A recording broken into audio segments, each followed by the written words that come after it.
ஆரணி அருகே டாஸ்மாக் மதுபான கடையில் நிர்ணயிக்கப்பட்ட விலையை விட மது பாட்டிலுக்கு கூடுதலாக ரூபாய் வசூலித்ததால் மது பிரியர்களிடையே அச்சத்தை ஏற்படுத்தியுள்ளது. திருவண்ணாமலை மாவட்டம் ஆரணி அடுத்த ஆதனூர் கிராமத்தில் உள்ள டாஸ்மாக் மதுபான கடையில் விற்பனையாளராக மார்கபந்துவும் உதவியாளராக அருணாச்சலமும் பணியாற்றி வருகின்றனர்.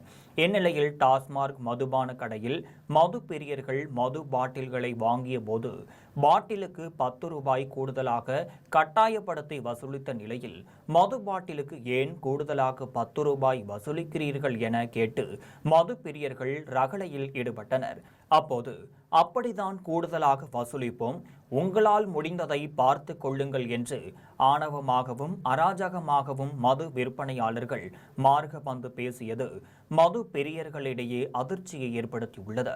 தாவேக அரசு டாஸ்மாக் கடையில் கூடுதலாக பணம் வாங்கக்கூடாது என அறிக்கை விடுத்தும் டாஸ்மாக் கடை ஊழியர்கள் கூடுதலாக பணம் வசூலிக்கப்படும் சம்பவம் மது பிரியர்களிடையே அதிர்ச்சியை ஏற்படுத்தியுள்ளது.